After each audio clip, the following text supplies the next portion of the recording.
the Bowels of Netflix, where your fearless co-hosts Isaac and Larry force each other to watch the worst pieces of shit on Netflix. We will go over every bad edit, all the broken dialogue, all the wooden acting, and laugh along the way, because this is the Bowels of Netflix!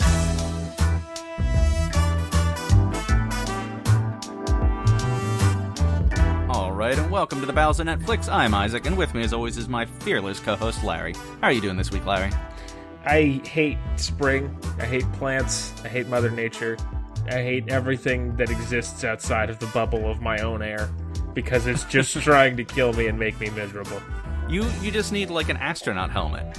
And just honestly, walk around in that all day. Genuinely, if I had that and I could go places without being stared at like a fucking moron, I would do People it. would think it's a COVID thing, actually. Oh god, that'd be somehow worse. I feel like I'd be getting assaulted by people who think that COVID's something Obama made up. Wait, you didn't make it up? Well, I don't know. I heard he released the spores. Yeah, from his bat wings. No, my fucking spring is destroying my face and nose and insides more so than I do on a regular basis. I feel for you. My allergies are in control now, but they're coming. The day is coming. Speaking of my insides getting destroyed, remember my whole bit about how I wanted to do coke and all that? Yeah. I had a nightmare about doing coke, and it totally ruined my life, and it was incredibly vivid, and I don't think I want to do coke even as a joke anymore. I woke up in a pale sweat because I was having a dream about had an addiction to cocaine and couldn't stop doing it. Jesus. And then I had a nightmare last night about trying to fight Godzilla. You know, it's probably because I watched a bunch of kaiju movies all in a row. Did that ruin your Godzilla love? No, that one wasn't as much a nightmare as it was just I woke up really disturbed, fuck, what would I do? How would I fight Godzilla? Because it wasn't step one. It wasn't like me with boxing gloves. It was like I'm looking at a map and I've got planes, and so I was like a general, and I was like, fuck, I don't know how to beat this lizard. Step one for fighting Godzilla is cocaine. We all know this. Shit. Oh, man. What if you get him addicted to cocaine? Maybe he would have the same experience I had in my dream. You'd need a lot of cocaine, though. They'd be expensive. We get Pablo Escobar and dig him up. Sure. Okay. Revive him. Look, in a world where Godzilla exists, anything is possible, right? Oh. What is this show? I'm fucking The Bowels of Netflix is a show you're listening to. We're two old friends. We hate each other. We make each other watch terrible movies, and we give you all the juicy details. You can find us on Facebook, on Twitter, Bowels of Netflix. We're the only one in your life. Don't try to tell us there's another one. Nope. Send us an email, bowelsofnetflix@gmail.com. We would love to hear from you. We will actually read it and then read it on air now, because now we've figured out how Gmail works. Us doddering old men. Give us a like, a share, all that stuff, a follow. What episode number is this? Do you know off the top of your head? 75. This is episode. We somehow got to 75 episodes and fucking screwed up our emails. Yeah. Also, we're a professional operation. How the fuck did we do 75 episodes? I don't know. If someone asked me on the street and I wasn't actually thinking about it, I just said, I don't know, we did maybe 30? Oh, yeah, we're coming up on 100. I guess it's because we've done half each, so what's half of 74? 38. 34. 30, no. Shut up. I'm 37. So we've each done 37 episodes. I guess that doesn't help, because it feels to me because basically when your episodes come on, I'm just a brain-dead moron sitting here with the, the sound it makes, when the TV goes to the test channel, the boop. That's basically just my brain every time you're speaking. Well, stop describing me. Oh, I'm sorry. Wait, what was that? Great gag. 10 out of 10. All right, Larry, so Isaac, what are you reviewing this week? No, you got it wrong. No, I don't think I do. This show is just you talk about movies and then I laugh at you for being stupid, right? No, you have an Oscar winner starring in this movie. Best actor winner. J-Lo won an Oscar? No. Oh. Come on, the next governor of Texas, Mr. Matthew Mcconaughey. Oh, are they Arnold Schwarzenegger's in this movie? Wait, McConaughey's trying to become governor of Texas? He's floated the idea. He will 100% win, and I hate that idea. I hate the thought. Yeah. Absolutely. Is he a Republican? I don't even know. Probably not. Hollywood people usually aren't. Well, yeah, that's why I'm surprised. I mean, I would be shocked to see Texas go blue. It's teetering. Yeah. Hey, a little bit at least. Austin's got a lot of. I don't know. I'm not. This is not the right show for this. So, I didn't Texas know politics podcast. Yeehaw! Christ. I didn't know McConaughey won an Oscar. What do you win an Oscar for? Dallas Buyers Club, I think. Oh, I heard that's supposed to be pretty good. Yeah. I've never seen it. I don't know. I don't like him at all. Yeah, I can see why. I can see why other people do. Which that's going to be a lot of this movie. Is I can see why other people like blah blah blah, but I hate it. McConaughey is. I think he's got to be an acquired taste. Well, he's also in True Detective, right? And that's supposed to be a really excellent show. That it's been on my list. I just keep not getting around to it. Yeah, he's in a lot of good stuff. I mean, his turn in Wolf of Wall Street is pretty goddamn amusing. Oh shit! I forgot I haven't seen that in so long. I forgot he's in that. Fuck, so this is going to be good. No, it's not.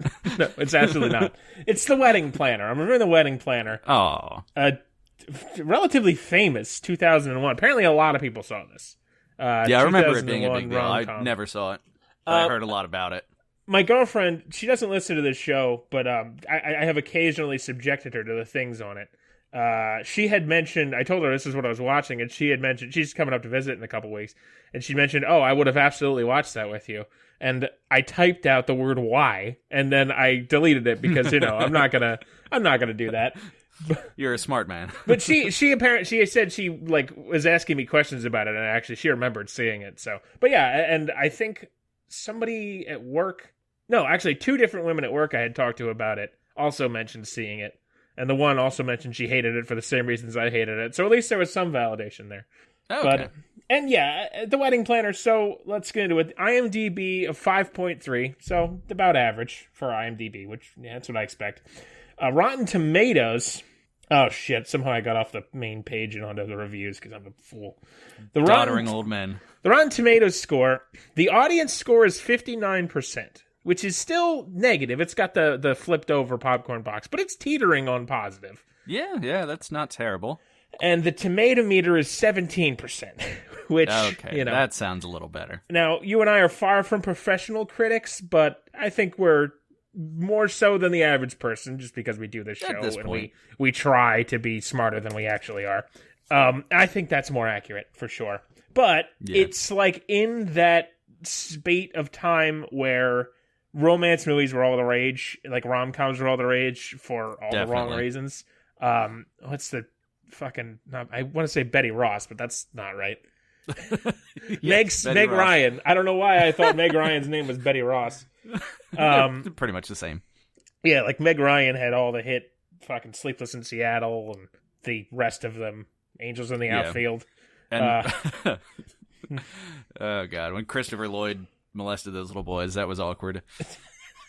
Jesus Christ. Allegedly.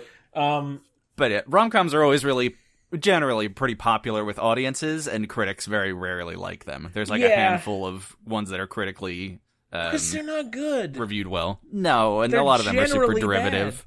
Bad. And so from what I've seen, because I've watched a bunch with an ex-girlfriend, over the past... sometime in the past 10 years at various different points, or multiple ex-girlfriends, actually. So I've, seen a fair number of them, that the average reluctant white American man has probably seen, I would say. And it seems to me, from what I've seen, that the trend is rom-coms morphed in, the 2000, especially 2010s, into, dramatic romance. And kind of moved away from them. I feel like rom-coms happen a lot less now. But they were huge because of movies like this and like I said, the Meg Ryan movies, which I know I'm making fun of the names, but I only really remember Sleepless in Seattle. You've Got Mail might have been one too. I think that was one with Tom Cruise, or not Tom Cruise, Tom Hanks. Tom Hanks. Yeah. So yeah, and I think that was a shift at some point. Which honestly, thinking about it, I don't know which is better. We'd have to... I'm sure over the next couple of years we do this show, God willing, that I'm going to have to watch more, and maybe I'll develop more of a timeline of the romance movie, because I have a lot to say about them. I don't think I've ever seen, a serious romance, like The Notebook, or, whatever is trending these days. I hate The Notebook with a fiery passion for a lot of reasons. And not because it's Netflix. Not because it's trendy to hate it, just because I genuinely hate it. Because there's a couple I've seen, I know I've talked about in the past. What was it? Me Before You, I saw that I kind of liked. And I thought was cleverly written and had a good, air quotes, twist. There was another one that I saw and remember liking. And there's some that I do like. Groundhog Day is technically a romantic comedy, I think. I'd say it leans heavily into the comedy, and where like the Wedding Planner leans heavily into romance, and then the person who wrote it has never heard a joke in their life, so the comedy is lacking. But Groundhog Day is like honestly, and maybe in my top 5 favorite movies. That movie is almost flawless. It's fucking brilliant. It is phenomenal, and it's technically a romantic comedy, so they can be done well. A stopped cock is right twice a day. Jesus Christ. But anyway, we're getting off track, and this is not. I don't know that I'm in the right frame of mind with the fact that I woke up with a splitting headache to go into all of the history of that today. But because I have a lot of harsh things to say about this movie, but like overall, I wouldn't say it's among the worst I've seen by any stretch. Well, I guess my rating is going to be indicative of that. So we'll see. So like I said, 59 audience score, 70% tomato meter. I'm sorry, I got really off track there, going into the whole fucking hoo-ha. Google has it at 3.8, but that only has, Google reviews, which have become my favorite part of this whole fucking show. They're still kind of newish, so there's only 65 ratings, and also this movie's from 2001, so it's not... Is that out of 10 or out of 5 for Google? It's out of 5. Oh, okay, so there's a lot of 5-star ratings. There's only 22 reviews, like written reviews. Yeah. So I wouldn't say this is fully indicative. Only 65 ratings is fully indicative of a great sample size. But there's one I wanted to read just because of the opening line, real quick. Heather Pritchard from 2 months ago gave it 1 star and says, "Damp squib." It was crafted, not created. All the ingredients, heartwarming family, handsome men, beautiful women did not mix into a memorable cake. I just wanted to throw out damp squib is a phenomenal phrase that I will be using again. Yeah, the rest of them, there's so visceral. There's none of these that stood out to me as very interesting. But, what are you going to do? Damp squib. You fucking damp squib. Oh, I wanted to look at the budget because that's the one thing I forgot to do before. The one thing. You damn squib. Yeah. So the budget was estimated. Oh my God. This is always the part. And I believe I went into this in Love, Wedding, Marriage where I don't understand how the money they spend on these fucking romance movies that have there's no aliens, there's no CGI, but the budget was an estimate. You want to take a shot at it, Isaac? Oh, man, since you're freaking out so much for a rom-com... And this is 2001 money, so there's definitely been some... 50 million? 35 million. Okay. That's still a lot. That's an insane amount for a movie that has essentially no special effects. And there's starving people all over the world. I think I heard a statistic, someone starves to death, or a child starves to death every 4 seconds. Yeah, we used to donate... There was a feed a child thing my mom used to donate to. I don't know. But yeah, is that like at the petting zoo where you put a quarter in and get pellets? Yes, exactly. Okay, that's how I was fed from ages 4 through 17. It just survived on a diet of pellets. The gross USA budget, or earnings was $60 million, and cumulative worldwide was about $95 million. So it made a bunch of money. Okay, but, and I wasn't don't know. A bust. Yeah, I don't know. Let me see if I can find out at the time how it was reviewed. Yeah, generally negatively at the time, too, according to Wikipedia, it looks like. So, yeah, it's...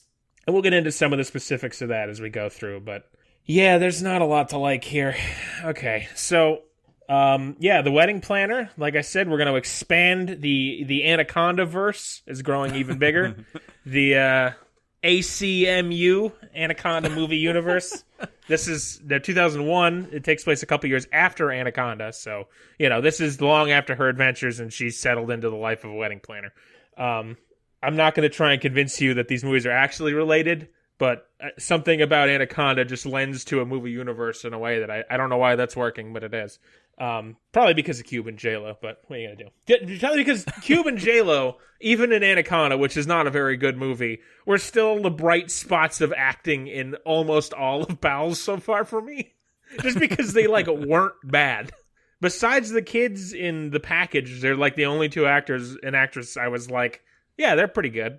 So, I don't know. All right, let's jump into it. We got a junky 90s love song in the start of this. That's incredibly generic, and get used to me saying that. We open up on Kid J-Lo. It's not actually J-Lo, but it's supposed to be the kid version of her character, who's using various toys to set up a little toy wedding in our playhouse. So she's one of those kids who has always known what she wants to do with her life, which that always goes well. And she's even wearing a little... wait to be given to a man. Yeah, she's even wearing a little veil. Mm-hmm. Oh, look at that. She's talking to her toy Barbie, and she's like, "You're the luckiest Barbie in the world, Barbie." Which is just my fucking favorite. But I guess the movie is supposed to be called The Wedding Planner after all, so she's got to have only one interest in wedding planning. So then she's like talking to her dolls, and she's telling Barbie how she's the luckiest girl in the world, and then it cuts to adult J-Lo talking to a real bride, telling her that she's the luckiest girl in the world, and she's like giving her a consolation. The bride is crying and she's having second thoughts, and J-Lo is like, "You're great. Your husband's great. Everything's great. This is the best day of your life, blah, blah, blah." And J-Lo mentions the quote, "When I did Whitney Houston's wedding, she was even more nervous than you. Something, obvious, terrible joke. I hope her ex-husband is in hell." The new bride calls herself fat and says she's going to marry the wrong guy. So, question for the audience and a little bit for you, Isaac. Now, Isaac, you are married. I assume you're still married in between. I think so. I spoke to your wife this morning, and I don't believe she mentioned that she was had escaped the house yet. So, when you're getting married right near the day of, do you question your choice of partner? Now, I don't want to ask that of you and potentially ruin your real life marriage. Not that I think you did, but just like, I'd be curious for people who have been married to know the answer to that question, because that is like a crux of this whole movie, that like day of jitters, to the point where it's like, not like, oh my God, I'm going to be married and this is going to be so different, but point of like, oh my God, I'm marrying a shrew, or like, I'm marrying a gorilla. What am I doing? Like, is that the sort of thing you encounter? I definitely didn't experience it. It was a lot more logistics of like, oh God, there's so much happening. There's like the rehearsal. People are traveling in. Is everything going to go okay? Mm. Yeah, there was not a big existential, am I marrying the right person kind of thing. Yeah, it seems like that's the kind of thing you'd have long before you got to that point. Because, I don't know. Yeah, it's a thing you should explore internally before you get engaged. I've been to many weddings, and I've been involved in quite a few at this point now, of like the planning and performing and all that, and being in the wedding parties of. God, I've been in a lot of wedding parties, man. It's like starting to hit me. As I'm thinking back through the years of my life, it's like, God damn, I'm only 30, and I've been a part of, I think, 6 wedding parties. You're well loved, I guess. Yeah. But yeah, it seems like that I don't know. I feel like that's uncommon, but it seems like very easy romantic movie fodder, I guess. But it comes up so much. Like it ultimately is going to be the crux of this whole fucking movie. Like, this is one of 4 times it comes, or 3 or 4 times it comes up, and like, is this for real? Like, is this the thing that happens to real people? That this is relatable? I don't know. Probably not very often. I'm sure it happens, but I would bet it's less than 10% of people have serious, like, last day, second guessing kind of thing. Yeah, and that seems like a pretty common romance movie trope, does it not? I mean, it's just high drama. Yeah, I guess. I don't know. It just seems... Because a regular wedding isn't usually very dramatic. It's just like, oh, fuck, they overcooked the shrimp. God damn it. Was there shrimp at your wedding? I don't remember. I was pretty... I have no idea. I just remember being up at, like, everyone at the sweetheart table and eating, and everyone, like, watching me eat. I mean, they weren't really, but all I was thinking of, everyone's watching me eat. Oh my God. I'm so disgusting. Look at me put this food in my fucking clodge hole. I remember because I went with, I went with another guy in the wedding party, my best friend, and your ex-girlfriend, my ex-girlfriend. We went, and Josh and I were in the wedding party, so we were with you the whole time, and my girlfriend was just out there just getting hammered. So by the time I got out there, she was on like her 4th rum and coke. She wasn't even 21, was she? How did she? I think she was, and I'm not gonna. No, wait. When did you get married? How old were you when you got married? 26. Yeah, she might have been. She was 20. You're 2 years older than me. So I was 24, and then she's 22. Yeah, she was a bit. Oh, okay. Oh. So, yeah. And then shortly after the wedding ended, Josh got hammered. So I was just sitting there actually just watching you eat. Yes. Did I do okay? I was just like, well, I know 4 people at this wedding. Besides, like, your mom. I know 5 people at this wedding. 2 of them are already fucking hammered. And the other 2 are the focus of the wedding. So I guess I'll just watch them eat. I took notes, which I'll reveal to you on your deathbed. Okay. What was I? What am I doing? Where am I? Okay. So, yeah. Like, I have never stared the barrel of marriage down the... I've never stared marriage down the barrel of a gun. I don't know what that... Why did I write that? It's easier if you just remember murder-suicide is always an option. Like, yeah, then it's just, whatever. Yeah, so you'll have to take this with a grain of salt because, I've never been married or even really close. I've gotten relatively close, but never really. I've never been engaged or anything, so I don't really have a frame of reference for that kind of stuff. So take this with a grain of salt because there's going to be a lot of me talking out of my ass because I'm pretty sure the basis for this entire movie is horse shit. But I can't say for sure, so here's me cutting off complaints of the internet, I guess. Instead of doing research, I'm just going to plow ahead anyway and assume I'm right because ultimately this is a movie podcast and I'm just a character in this grand excursion we call life. What was I brother? What was I on when I wrote this? Christ, allergy cocaine? Medicine. Did you actually do cocaine and it wasn't a dream? No, man. I don't even want to even. That was a rough dream. I don't know what was going on. Okay, so J-Lo gives the nervous bride an inspiring speech about how nice her husband-to-be is, and gives her a shot of confidence the bride needs to get over her jitters. Then she walks by a bridesmaid who's fumbling with her tits in her dress, and puts a clip down the front of it so that it doesn't hang too loosely. So we get a little walkthrough on the wedding in progress as we see J-Lo's in her element. So she's going through and she's straightening flowers and moving people out of the way of cameras and blah blah blah. So just this is what she does and she's good at it. That's what we get. We see that her assistant is played by Judy Greer, who played Kitty on Arrested Development and voices Cheryl Tunt in Archer. I have mixed feelings about her. I really like her in both those roles, and there's other things that she's in that I like her in, but I really, really hated her in this. And I've seen her in similar roles like this, where she's the sassy, supporting, sarcastic best friend and or rival character. And something about I think it's the way she's cast, because that's her typecast, I would say, and I hate her in that role. But there's times where she shines. So it's really odd to, my feelings on her are very mixed depending on what role she's in. Because, when she's in her stereotypical role, I think it's really trash. But she shines when she's not. So, because I think... interesting. Yeah, I don't know.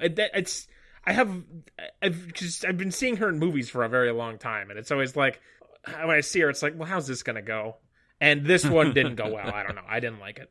Because I really she's, as Kitty in Arrested Development, she's one of the better parts of the show, genuinely. And she's great voicing Cheryl in Archer. So, I don't like her in this. But the wedding kicks off. J-Lo has to go track down the father of the bride. We see him drunkenly crying about his little girl getting married and will soon be drunkenly getting pounded by her new husband in a suite they paid way too much money for, but that's neither here nor there. We see that J-Lo has a little fanny pack of various potions and tonics in her jacket. What? She spritzes the dad down with something and gives him pills. I think it makes sense what it actually is, but I didn't note fast enough what the things were, and I refused to rewind either times to see what it was, so fuck it. The wedding goes off. We see two of the guests turn around to look at J-Lo, who is observing from Overwatch, basically. The one woman says, "Look, there's the wedding planner," in an overly loud whisper, and the other is crying, and she's like, "Oh, she must lead such a romantic life." And a third man leads forward and whispers, "Don't you think this is a little ham-fisted? By looking right at her and stating her profession, you're kind of negating the purpose of having the last 5 minutes of wedding." And then an owl flies over. Oh, no, fuck, I fucked up the joke. Forget the owl. And then the bride turns around and says, "J-Lo is a wedding planner, audience. Did you get that? Isaac, did you get it?" She looks directly into my eyes and say, "Larry, make sure Isaac gets the J-Lo is a wedding planner." And then we think she lives a romantic life, but she really doesn't. And then it's just an hour-long orgy. So, yeah, you suck and picked an orgy movie. Well, I'm glad you got an orgy out of it. What does J-Lo do for a living? Bartendress. Okay, good. She tends that makes sense. Bar. I wish the movie had established that. Yeah, I know. You'd think, right? So it turns out that J-Lo's life, Isaac, this may come as a shock. It's not romantic, apparently. No, she's lonely. As she goes to her little upscale New York apartment, I later found out that it's actually San Francisco, but it doesn't matter. J-Lo makes herself a salad and watches Antiques Roadshow while, like, sad 90s soft rock plays. For a man who Is lives she masturbating? alone... No, she's watching... You don't masturbate, you watch Antiques Roadshow. Come on. Don't tell me what to do. For a man who lives alone, fucking salad and Antique Roadshow sounds like a fucking baller night, if you ask me. Like, I'm 30 years old and don't drink. That sounds fucking rockin'. I have It's no a good interest... salad. I have no interest in children or anything like that. I think you all are fools for having children. I'm all about this. So to me, this is not sad. So like I said, talking out of my ass for this whole movie. Because technically, I think, like, by definition, I'm a very, very sad man. I'm not sure. She then vacuums her drapes and does her laundry like...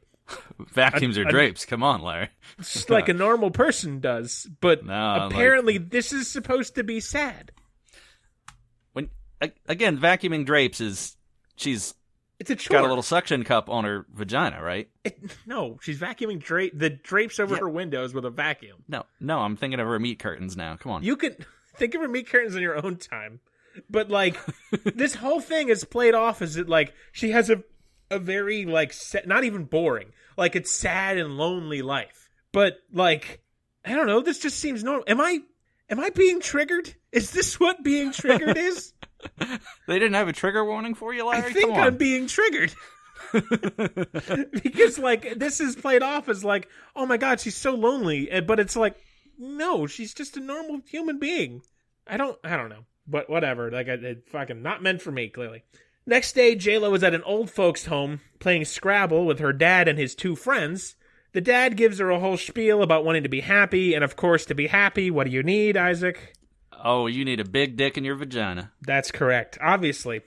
Which explains why I'm so sad. I have no big dick in my vagina. So Dad describes the man that he's talking about. I wrote that you need a man, not necessarily a dick in the vagina, but the two are basically the same. Dad describes this man. His name is Massimo, and he's been a friend of the family since they were kids. He gets to be called Massimo because I like that name.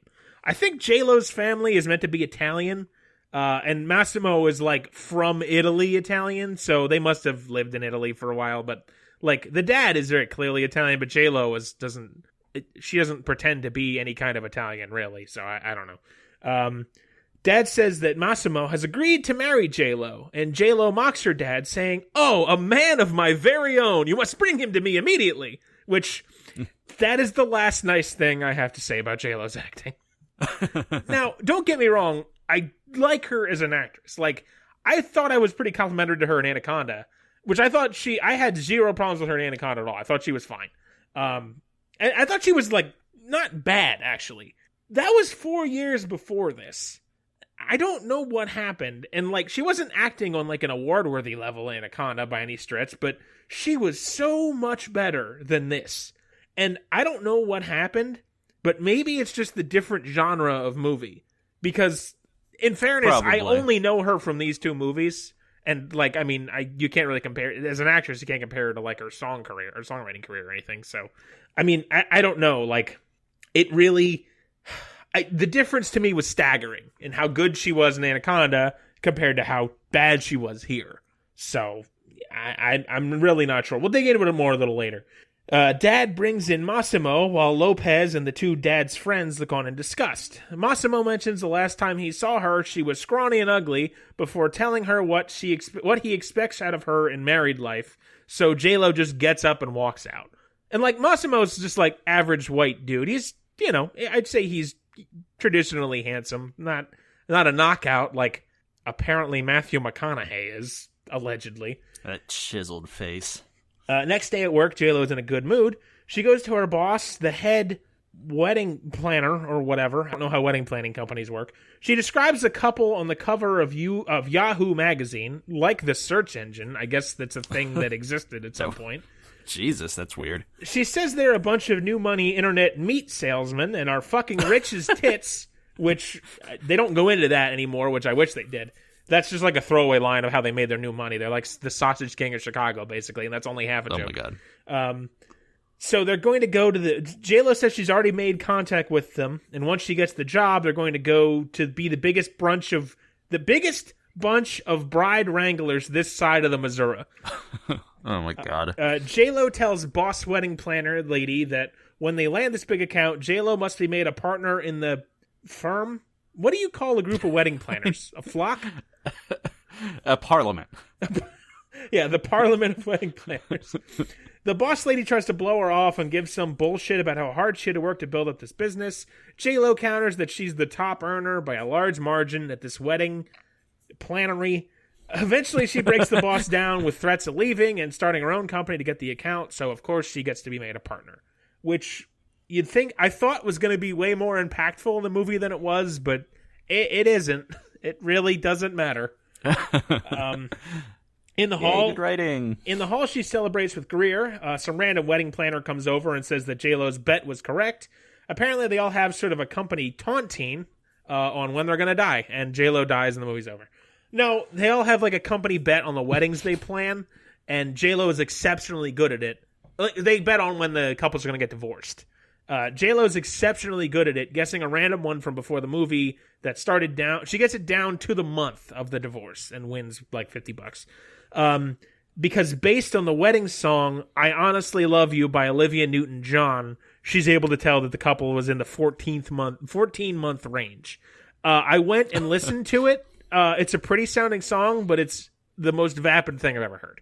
Like Olivia Newton-John, pretty voice, the lyrics are utterly meaningless. So I think J-Lo might be onto something here. Yeah, fair enough. As they talk briefly about men, Greer mentions that a handsome Italian man in the lobby is waiting for her. Of course, it's Massimo, who was not just a one-off gag, but apparently will be haunting her this whole movie. So, oh god, that's great. I assumed he was a fucking cautionary tale, but no, he's still here. J-Lo hides behind a rack of suit jackets that Greer pushes out to avoid her potential beau. I hate the word beau, not sure why I typed that. J-Lo mentions that when they were kids, Massimo followed her around for an entire summer, asking her if she had a vagina. A young Isaac Early with the local sheep. I know they have vaginas.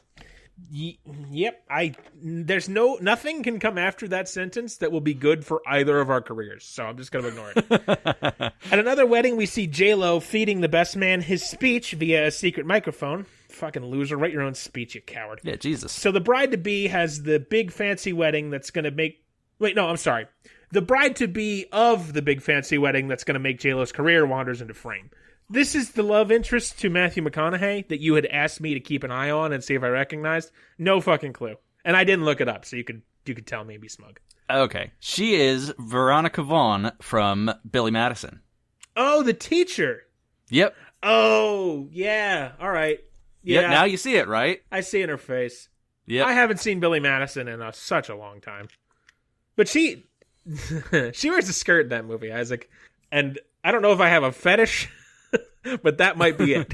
So that's what I remember, which I think makes me technically I think I'm a terrible person, but that's what I remember. Yeah, okay, I can see now that you say it, like I see her face, and yeah, okay. How about that?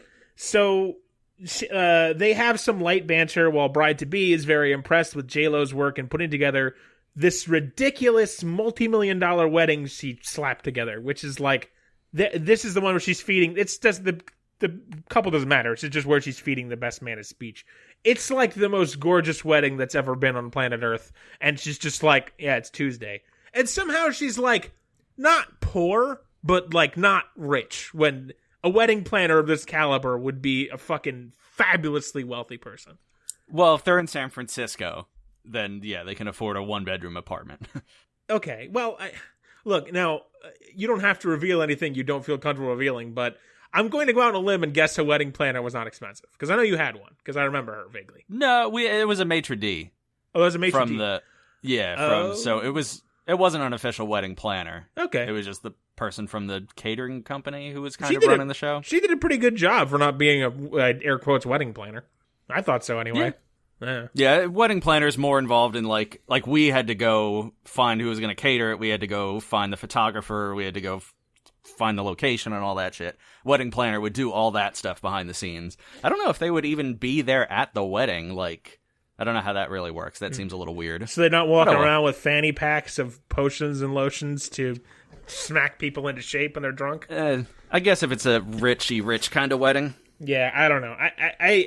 It seems to me, because the amount of money that got poured into this very expensive wedding, that she would have made, at least a percentage at some kind of cost. I don't know, but maybe she has a severe cocaine addiction, and that's where most of her money goes. Maybe your company gets too much of a cut. I have no idea, but either way, like, I feel like she should be making more money for how much money's getting thrown around here. But again, what do I know? Again, the budget for this movie was $35 million, and I have to assume that like this basically throwaway scene. It's not like you can just make it all out of cardboard and crayons. So they probably threw like maybe close to $1 million into just this scene to like, or it's got to be like several $100,000 for a set piece that we see for like maybe 2 minutes, maybe 3. Jesus, I don't know. That hit me just now of like, well, how much did this scene cost that was like really just a transition piece for her to meet characters not even getting married in that wedding? God damn. Holy Christ. Oh, I'm getting sad about being poor again. So bride-to-be brings J-Lo to meet her parents, and they basically just tell her to do a good job and give her some ground rules for the wedding, blah, blah. It's all very generic, unfunny rom-com humor. Drunk mom wants to sing at the wedding, etc. You get it. This goes on for some time and is both A, not funny, and B, not remotely important. And this isn't like me saying, wah, this isn't funny. It's like actually not funny. It's not joking, and it's not like, it has nothing to do with the plot. They're talking about the wedding itself, which I'm going to give you a spoiler.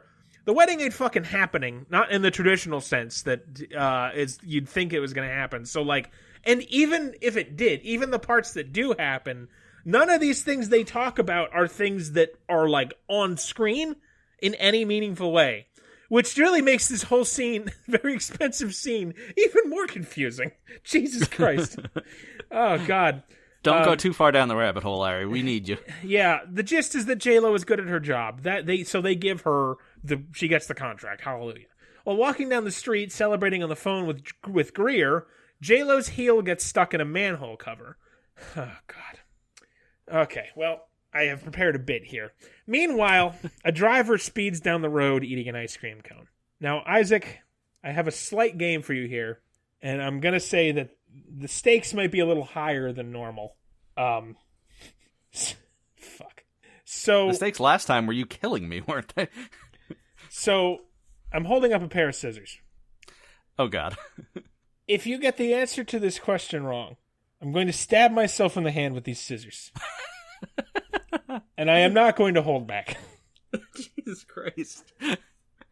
Because my confidence in you of getting the answer to this question correct is that high, because there's only one answer.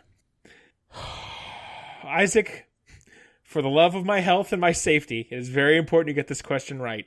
In the 2001 movie The Wedding Planner, what is the ethnicity of the cab driver that almost kills J-Lo?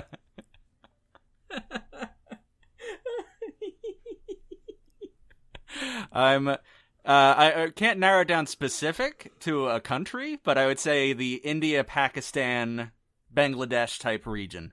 I have to stab myself with the scissors. Why did you? What? Why? It's Asian. He's not white, is he? It's Asian. Asian? That's not the stereotypical cab driver. It's a stereotypical bad driver. Okay, well, I guess I should have asked. Okay, when I thought of this bit, I added in the part that he was a cab driver later because he shows up in another scene. That part wasn't as important as the fact that he almost kills J-Lo with his bad driving. Okay. I think you can not stab yourself because I had the continent right. All right. Oh, God. I have this same bit again in another part, and now I'm terrified that I'm going to have to stab myself. Yeah, jeez. For real. I thought for sure that was a slam dunk. Okay. All right. I thought you were going to ask what flavor ice cream he was eating. No. The stereotype is that the bad Asian driver is about to almost kill J-Lo. I suppose I framed this wrong and should have waited until The cab I driver explained threw me the off. scene. Yeah, okay. This is on me. This is on me. I'll stab myself. Was the later. ice cream General Tso flavor or cat flavored? Jesus, Isaac. I don't know. I don't say. So this fucking cab driver is like, he drops his ice cream cone. He's trying to scoop it up with the cone. He like drops the ice cream off it. Oh my God. Cause it falls out of his cone because he's Asian and therefore can't drive. This is what J-Lo actually believes. Definitely, allegedly, not really. Please don't sue me, J-Lo. The driver hits a dumpster on a hill, which sends it careening down the hill towards the stuck J-Lo. Our heroine is reluctant to leave behind her good Gucci shoes, but eventually frees herself. However, like a fucking idiot, she goes back into the path of the speeding dumpster to desperately reclaim her Gucci shoe. And suddenly, like a bolt of lightning from my dreams, stupid blonde curly hair Matthew McConaughey dives into screen and shoves her out of the way, saving her life and landing atop her. He asks if she's all right, and she asks, "Where's my shoe?" Isaac, this is going to sound like the dumbest thing you've ever heard, but this is where I turned on J-Lo. And the reason why is because I hate the way she says the word shoe. The way she says it, she says it a couple times, "Where's my shoe?" She says it in this weird baby talk way. I don't know why. It drove me insane. And like, she starts, like, from now on, like, she starts giving these weird deliveries of, like, it sounds like she's like me talking to my dog, which is something I hope to never do on a microphone or in front of another human being, because it's like, that's for me and him, and that's it. Like, it's the way people talk to babies. And I've always hated that, and I'm probably being absurd, but that's all I could think when she was delivering some of these lines. Just like, "Where's my shoe?" I don't know. Something about it just really soured me on her here. And I know that sounds like that's what turned me into acting entirely, but like, that's unrelated. That just irritated me. Like, she's really not acting well in most of this movie.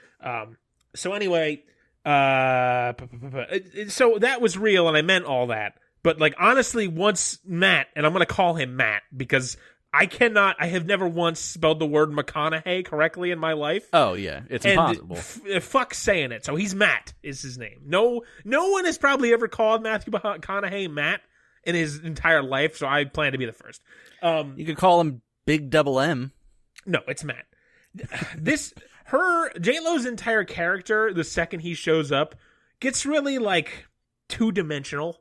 And I think that's probably a little unfair, but spoilers, Matt is the love interest, and his inclusion in her life now becomes her literal sole obsession. Like, it's all about him now. She, as a character, is basically non-existent. She's just, like, in love with McConaughey, and that's it. So yeah, I mean, once a woman falls in love with a man, she's inherently redefined by that man. We all know that is the plot of many rom-com movies, yes. Honestly. Yeah. Like, that's why I think a lot of them are problematic now. And it just makes for uninteresting storytelling. Like, it's nothing fun about it. So, I don't know. It's not any better or worse than other romance movies, mind you, but I don't know. I'm really trying to reconcile J-Lo in my head here, because I swear she was better than this in Anaconda. And like, it's really bugging me how much I didn't like her there compared to thinking that she was pretty good in Anaconda. Which is, again, not a great movie, but she was good in it for what she had. The harrowing experience with the snake probably affected her somewhat. Yeah, she was having flashbacks when that dumpster was coming at her. That's what I would have said if I was trying to convince you this was in the Anaconda-verse, which it is, but just not officially. So, like I said, McConaughey. And I hate McConaughey, which we'll get into a little more later. Christ. Matt is laying on top of J-Lo, asking her questions. She mentions she can't breathe because Matt is more or less laying on her. So Isaac, now even more tentatively than before, and if you do get this wrong, I am going to actually stab myself with these scissors. And you can see they're not sharp, so it's not going to cause me permanent damage, but it's going to hurt like a motherfucker. Please, Isaac Early, my I'm not friend, good at these questions. my friend, my brother, my longtime comedy partner, for the love of God, myself, and Seamus, my dog, please get this right. Oh, God. In the 2001 movie, The Wedding Planner, what is Matthew McConaughey's profession? What? What is the profession of every man in a romantic comedy, Isaac? I don't know. How do you not know this? I just don't. Just guess. Fuck the scissors. Just guess. Lawyer or doctor? Thank you. A doctor. Yes, it's always a doctor. Okay. How is that not obvious? It's not always a doctor. It's the vast majority are doctors. I'm gonna have Bill Murray wasn't a doctor. He was a weatherman. He was a meteorologist. Okay, well, I assume in any movie Bill Murray's in, he's not actually qualified for the job he's in, and is just faking it. No one calls him out on it. And I genuinely believe that is the mentality he uses when he goes into acting. I could write a dissertation about it. I think in every movie he's ever been in, he is always just like a guy who weaseled his way in, and no one has the balls to tell him to leave because he's Bill Murray. That makes sense, yeah. Well, I'm glad you're not stabbed. Yeah, it's a fucking... I can't believe you got both of those almost wrong. Just, like, the doctor thing... The first bit was an awful joke, but the doctor thing, like, it really is so generic. And, like, a lot of the reviewers are like, oh, no, he's a doctor. How unique.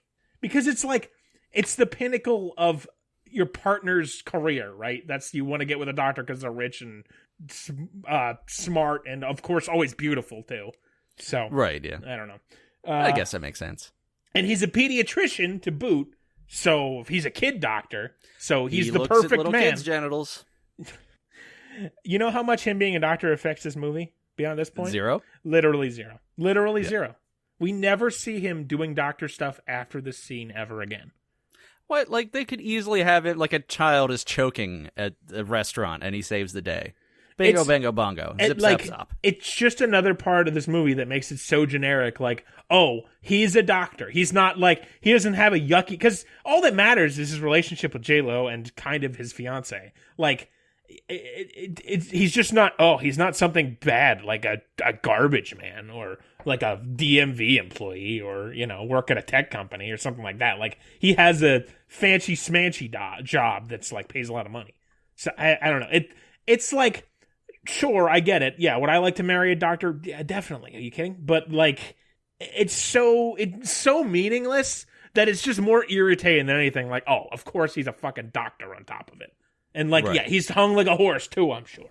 So it's just little things like that where it's like, it doesn't affect the plot, but it's more of like a, oh, by the way, you know, it's like when you play D&D with people and they're like, oh, by the way, my character is the best character from his hometown. Yeah, it's stupid shit like that. I don't know. Oh, okay. Yeah. It really annoyed me. Doesn't make for a good character. No, it's just horse shit. So he's like talking to J-Lo in the middle of the street still in San Francisco, but I guess whatever, nobody's running him over. He helps her up and catches her when she falls over from, I guess, stress, and while she's woozy, he's giving near constant banter while she mumbles about how he smells like sweet red plums and grilled cheese sandwiches. And again, what? She says grilled cheese sandwiches, like grilled cheese sandwiches. And it's just something about her little baby voice while she's like mumbling half unconscious just really got under my skin. And that's not unique to her. I just don't like that delivery, and it just annoys me. Now, I have a brief authenticity question about the streets of Chicago. Do they have any homeless people? San Francisco. Do they have any homeless people taking shits on the sidewalk in the background of these street shots? Josh. Isaac, we are just a hot mess. Yeah. Doddering old men. I'm just used to arguing with my best friend. Isaac, I say this as someone who genuinely likes J-Lo. I don't think she's ever seen a homeless person in her life. That's like, probably true. Let's be real here. I know she's Jenny from the block. I know she's Jenny from the block, but like, there's like guys in a wood chipper when she's walking around in Manhattan, just a block ahead of her, just throwing homeless people in the wood chipper. Right. I don't know. There's no, of course not. There's nobody sad in romantic comedies except for the lead female. So he takes her to his pediatric ward where she is covered in children who are attempting to act cute as hell, but children are the devil, and I hate this scene in all children. Matt comes in his doctor's coat and scares the kids off before talking to J-Lo. He says he went through her wallet to find her ID and points out he never met anyone who alphabetizes their credit cards before. I don't know why exactly, but that throwaway gag really got on my nerves. It's just... Yeah. It's so... He had to go look and figure that out then, right?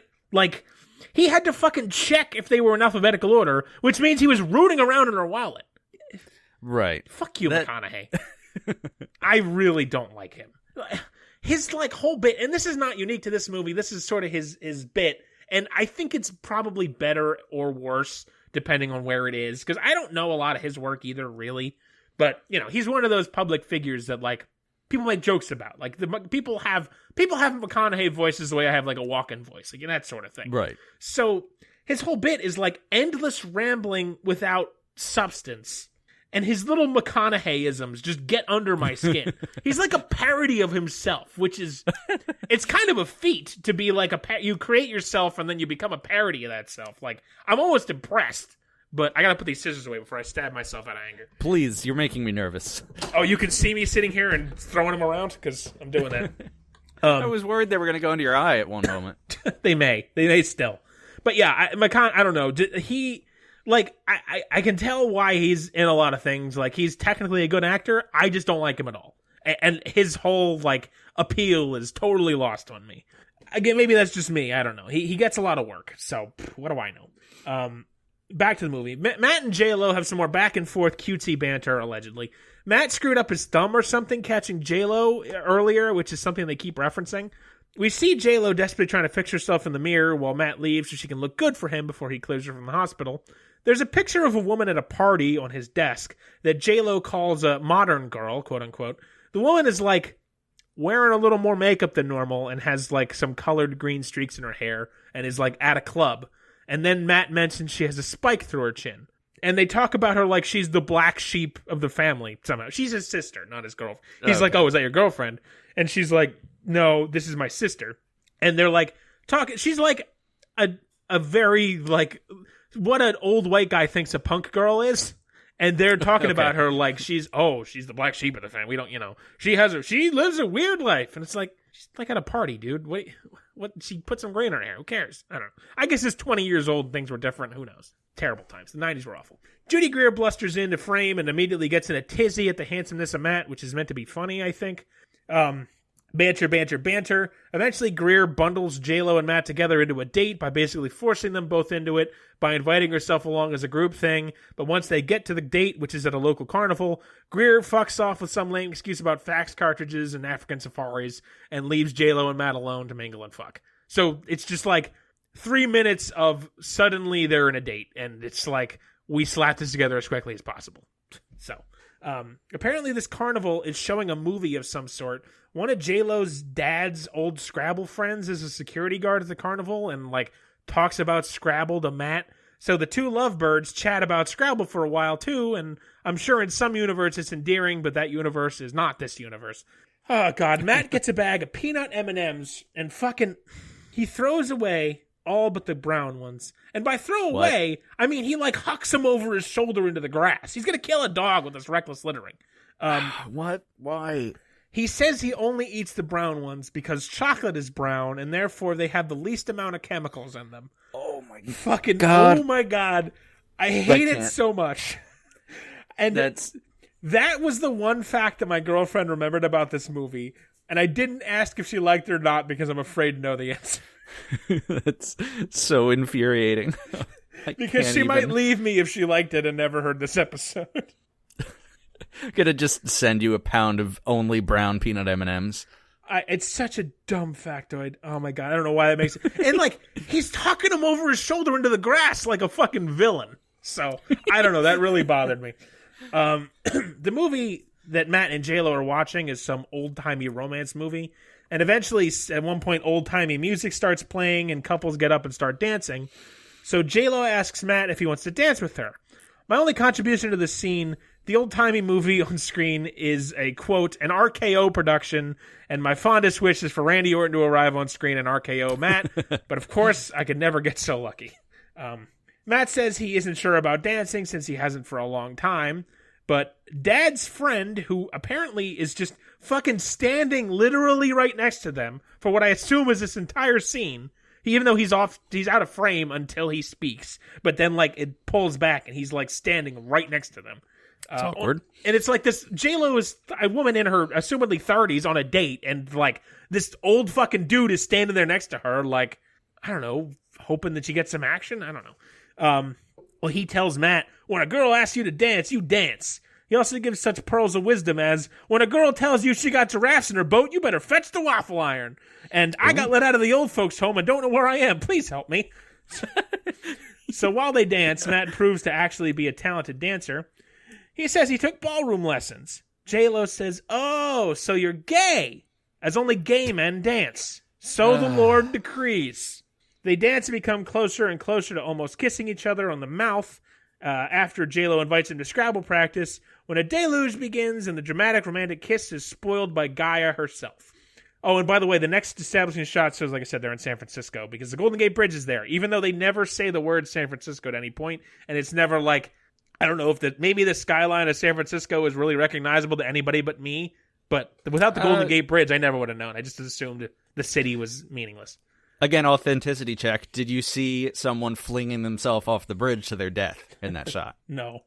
See, they must have edited it out. But I bring that up also because I as I was pulling up right before we started, I pulled up my tabs for IMDb, Rotten Tomatoes. But there was a story a day ago in The Guardian, which is an online magazine that I have mixed feelings about, as defense of The Wedding Planner, and one of the lines in it. Well, let me see if I can find it again. It's a love letter to San Francisco, which, no, it is not, because at no point are the words San Francisco ever stated in the film. Good God.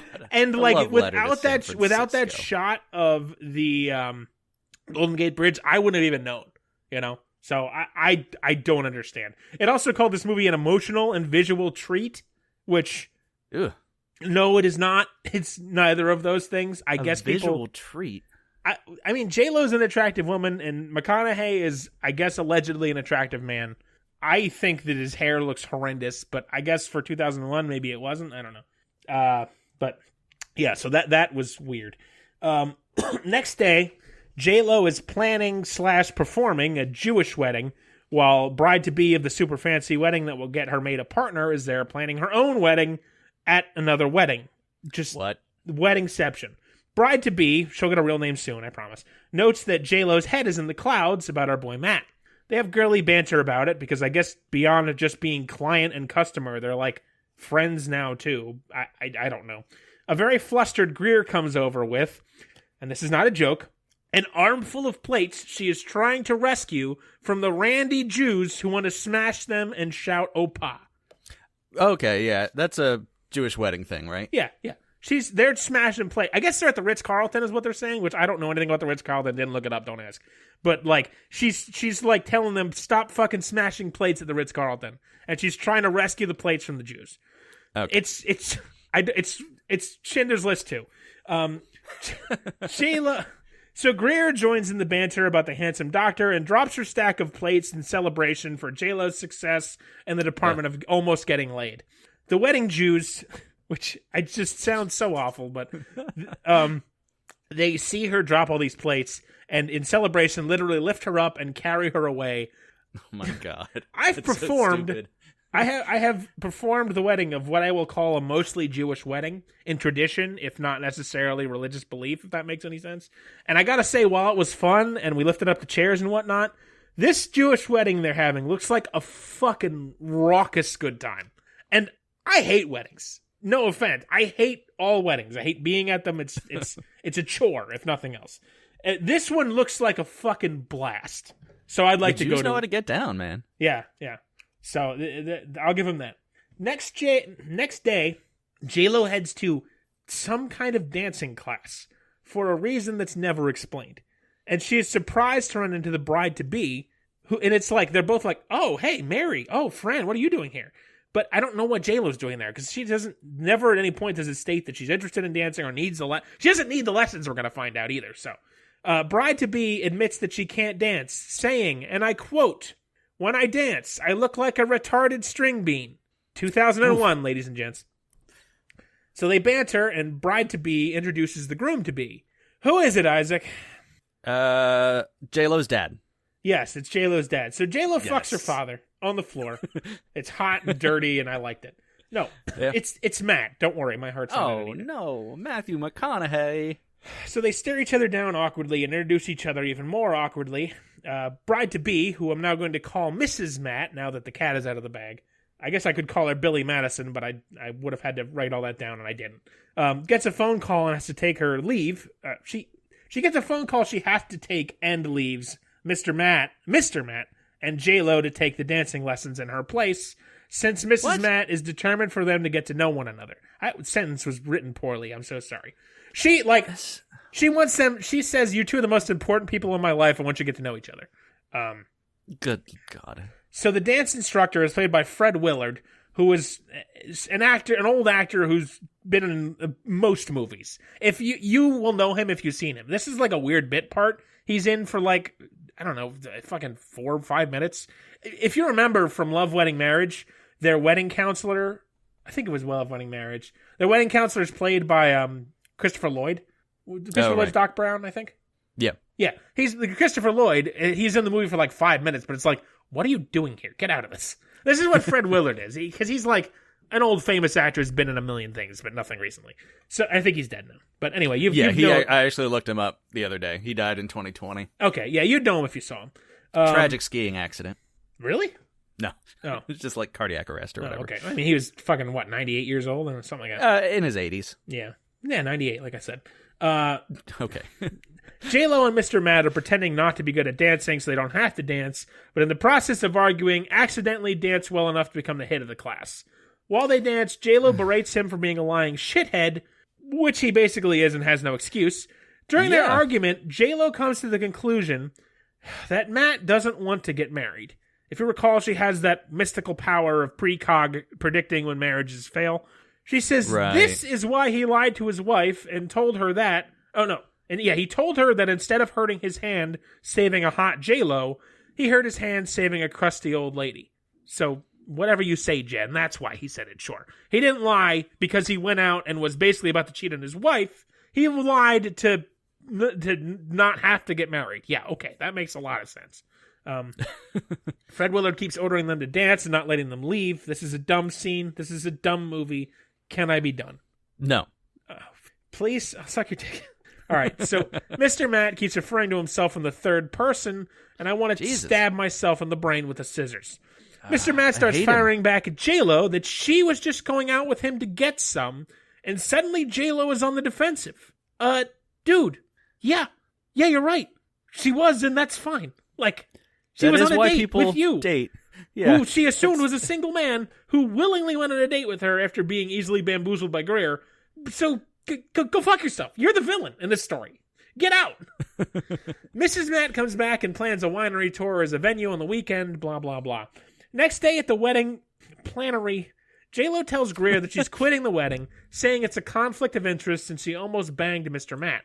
We see a similar scene with Mr. Matt and his golf buddy, played by, for some weird reason, Kevin Pollak, where they talk about the situation only in reverse to Greer and J-Lo.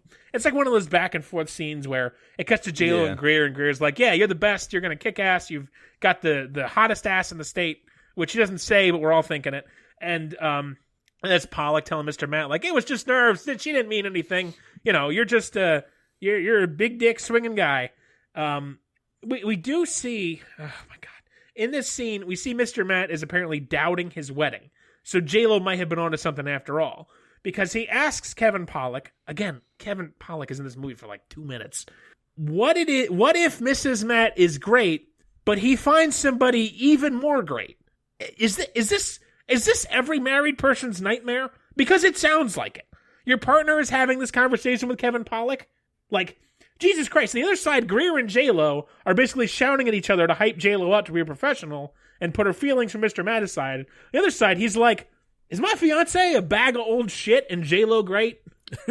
Like, he doesn't say, he's more kind than that. But that's basically what it boils down to. He's like, I had one great date with J-Lo right before I'm about to get married to this other bitch. I shouldn't say bitch, I'm sorry. This other woman. And, like, can we actually cut that out? I don't want to keep talking. I'm trying to stop doing that. Do you mind making a note and cutting this all back? I don't want to call people bitches when it's not deserved. I'm really bad about that. Okay. All right. So on the other side, you've got, like, Kevin Pollak saying you're gonna, it's all dumb. It's just stupid. I don't. This whole conceit of like fucking McConaughey and the wedding being doubted, and that's like they brought it up. They foreshadow at the beginning, and it's just stupid. It doesn't make any sense. But I'll yell about it later. And I'm yelling is getting hard because my fucking insides are so destroyed from my allergies that my throat is starting to really hurt. Fucking, I'm gonna take a big long hit of water. Please vamp. Oh God, I got nothing, man. I'm touching my balls if that helps. I'm actually scratching my balls as well. Oh, we're ball buddies. We're ball buddies. I'm gonna get a tattoo that says "ball buddies" across my fingers. Will that fit? They'll be close. Ball buds. Ball buds. Yes, ball buds. Then if I lose a hand, I can just be ball. All right, so the next day, the Matts and J-Lo are driving to the winery. Mrs. Matt is testing out songs to be their wedding song, which is, holy God, is it exceptionally boring. And of course, what song do you think they pick? The Olivia something with Newton... the Insane Clown Posse. Yeah, the dating game by the Insane Clown Posse. They picked the Olivia Newton-John song from earlier in the movie, the one that definitely signals divorce in 14 months. Right, I hate you, this, myself, and being alive. Mrs. Matt starts to ask J-Lo about her doctor lover, so Mr. Matt drives into the other lane in front of a car, almost killing them like a jackass. Then, of course, the ladies talk about it, and Mrs. Matt says how starry-eyed J-Lo was. So, of course, that's going to give Matt future ammunition in their cutesy back-and-forth arguments that ultimately lead to them falling in love. Oh, God, Yay. I hate this so much. Like, the distress in your face. Fuck. J-Lo tells Mrs. Matt her doctor was a groom in a wedding she was performing, and Mrs. Matt is suitably disgusted at this behavior. I'm sure that's going to pay off in a narratively and justicely satisfying way. Justicely, that's a word. It is now. All right. So the worst part of this movie is ahead, and I'm going to plow through it. So buckle up. Like seriously, Worse than the M&Ms. I'm about to. Yeah, that's just a stupid gag. I'm about to railroad maybe 10 minutes of plot into 4 sentences. So here we go. Massimo shows up at the winery.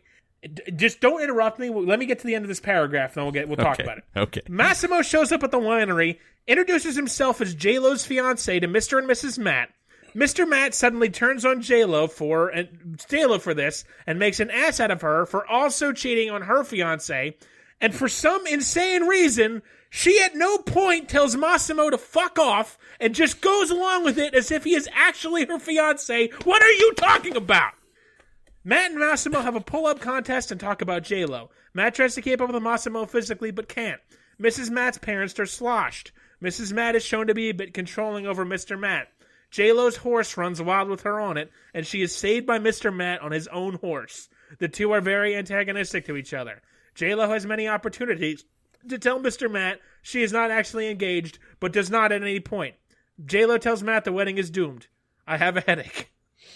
Holy shit. That was 10 minutes of plot of movie. Jesus. There are so many things that don't make sense. Massimo shows up and is just like, yeah, she is my fiance. And he's very stereotypically Italian.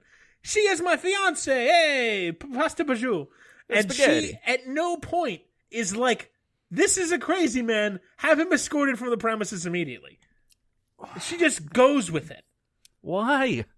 I don't know. And it's infuriating. It drives me up a wall. I still think the M&M's is worse. No, this is so much worse. The M&M's is just irritating. It's an irritating gag. But it's like, I don't know. And then, like, he saves her from a horse. They're riding on horses, the whole group. And like, oh, it's just so dumb. It's just so dumb. Well, it's a good move for the romantic comedy because nothing makes women wetter than horses. I believe that's true. We've Yes, talked about horses yes, it is. a lot on this show. Every time a horse comes up, we talk. Yeah, I know. I don't like. I'm suitably afraid of horses, and I don't think enough people are. I'll take you horse riding sometime. No, I won't. I refuse. I refuse. Man, there's a lot to go. Jesus Christ, this is taking forever. The next day, J-Lo is lying in bed asleep. Her father is measuring her for her wedding dress while she sleeps. Oh, I hope he dies of a heart attack on screen. God. He is very excited about the marriage to Massimo. J-Lo finally grows a backbone and tells her father to fuck off, and she never agreed to be married to Massimo. She tells Dad to stop pushing this Italian twerp at her, and Dad reveals Dad reveals that his marriage was arranged. He tells the whole story about their wedding was arranged in Italy and they didn't like each other at all, but eventually they, kind of fell in love because the alternative was a lifetime of unhappiness. Arranged marriage is absolute horseshit. I don't care if that's not politically correct to say. I cannot ever support it under any circumstances. Just don't tell your kids who they're supposed to love, okay? The views are expressed by Larry Beard on my own do not reflect the balance on Netflix, but I'm totally against the whole concept. I definitely disagree, although interestingly, a lot of people in arranged marriages end up actually falling in love and being relatively happy. Like the percentage is pretty close to equal. Yeah, that still shouldn't be a thing. You should make a free choice, but I think it's just interesting about the nature of love and that, like, I don't really believe in love at first sight. Love definitely grows, and you can grow it with a wide swath of people. Right. There's not like, you don't have a soulmate necessarily. My anger is directed more towards the people doing the arranging. If you were in an arranged marriage and you fall in love, that I'm delighted for you. Because, I mean, I'm in a non-traditional relationship. Love is complicated and messy, and however it happens, and that part doesn't matter. My part matters to the people who are like, and you shall be with you, and that shall be final. Like, that's where I go. Especially when it's like family politics shit, right? Like and fucking using the marriage to right. Bullshit. Stupid. That's all bullshit. Totally against it. I don't care how correct or not correct that is. So Dad tells J-Lo to give Massimo a chance because she may not like him now, but she'll grow to love him later. Fuck off. So next day, Mr. and Mrs. Matt are with J-Lo looking at a park venue for the wedding, because I guess the winery's out. They never really say it's out, but I guess it's out. They disagree in the park while J-Lo wanders off. Mrs. Matt gives Mr. Matt stink face, and he agrees to do what she wants. So it took until my second watch of this movie to realize the narrative being pushed here is that the two of them have no real chemistry, and Mrs. Matt just bosses him around until she gets what she wants. But, like, not in a mean way. She just puts up some resistance, and he immediately folds. But then, like, it's supposed to be a bad relationship. Which, again, I'm not going to delve into the specifics of that. It's a fake made-up relationship between an actor and an actress. But, like, the problem with these romantic comedies, it's like, it's always the guy has to be, and it's frequently the guy, I would say. No, I guess it's probably even. That, like, one of the people is unavailable because they're in another relationship. And, like, to push the narrative of the main, air quotes, romance, you have to, like, free it up by ending the relationship.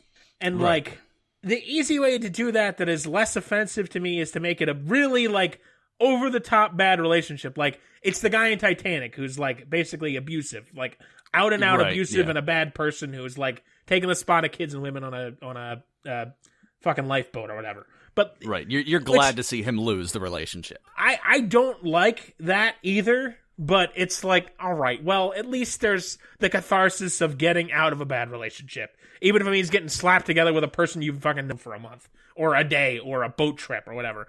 That is the reason, and I'm not going to go too deep into it because I could talk about it for an hour.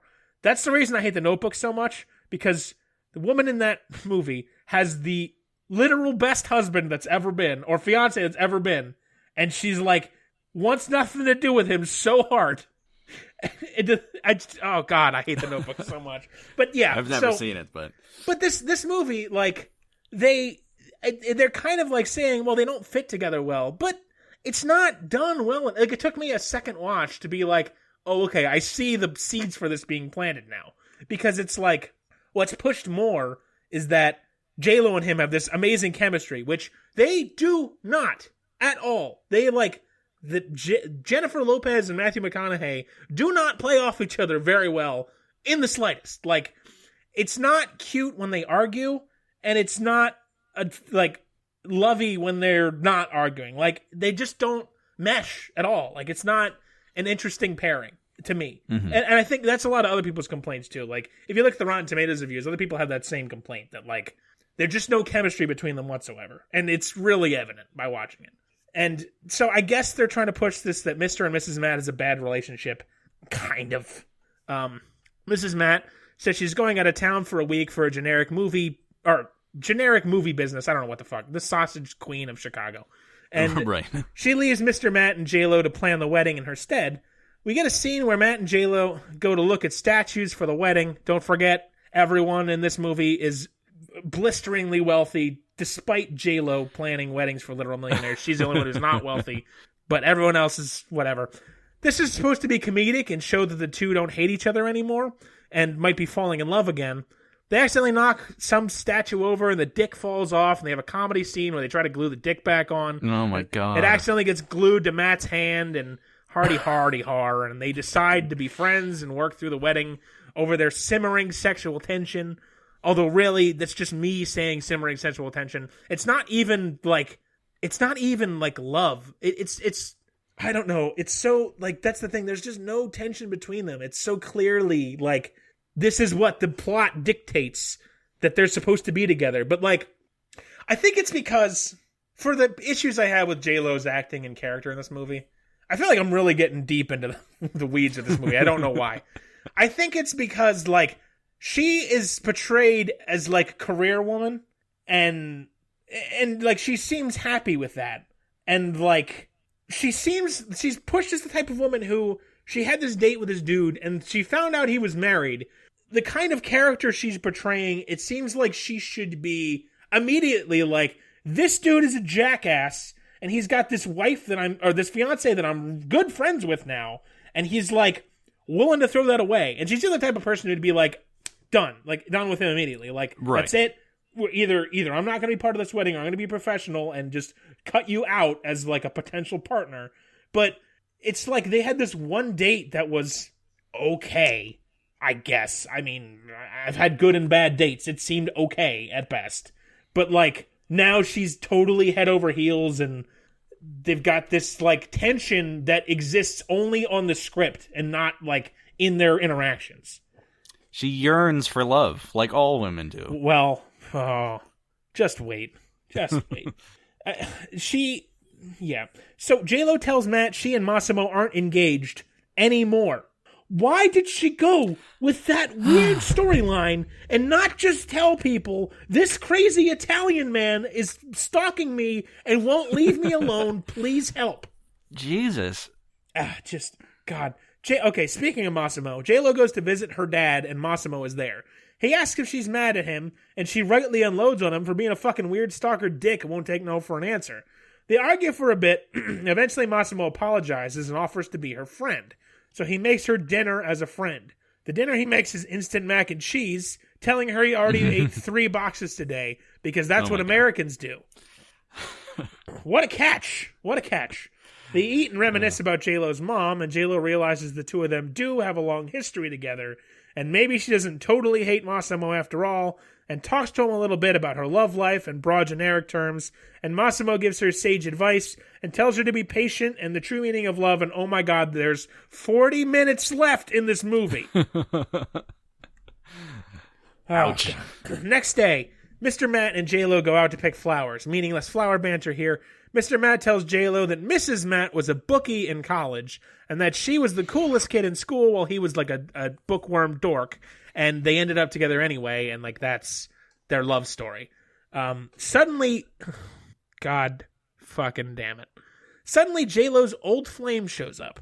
She has not mentioned in any way this man before. She has not alluded to some dark history. We have seen no evidence of any of her past, besides the scene with her as a kid playing with Barbie, that in any way foreshadows this. But this old flame of hers shows up with a pregnant wife. She attempts to hide from him and his wife by crawling on the ground, but she is seen anyway. J-Lo awkwardly talks to them. They have a minute of like, oh, hey, hi, nice to see you, how are you doing? Before introducing them to Mr. Matt. He asks how they all know each other. J-Lo describes the scenario, which I will now briefly sum up for you. On the day of the rehearsal dinner of the wedding between J-Lo and this man, I believe his name is Frank, J-Lo caught Frank and his current wife, Wendy, who is his ex-high school girlfriend. Frank and Wendy were making out in J-Lo's car on the day of her rehearsal dinner with her marriage to Frank. Ouch. And Wendy is now pregnant. After this scene, she like tells this story and everybody stands around awkwardly, then it cuts. After this scene, those two characters are never seen again. Why? We cut to Matt and J-Lo walking back to J-Lo's apartment, and J-Lo is fucking hammered. Now, Oh no. there was only one time in this movie that I actually cracked a smile and chuckled and enjoyed myself, and it was this right here. Because J-Lo gives the best line of the movie when she drunkenly falls over in the middle of the street, like a beautiful San Francisco street, like you see down the hill and the whole city there. Like, it's a very pretty shot of the city. She's drunk and falls over in the middle of the street, and as he's picking her up, apropos of nothing, she says, like, Jezebel was the only queen in the Bible to be eaten by dogs. And I love that line with every fiber of my being. And it comes out of nowhere and goes nowhere, and that is fucking incredible. Okay, I like that. That is a fucking 20 out of 10 joke, and it's amazing. It's the only part of this movie that's any good.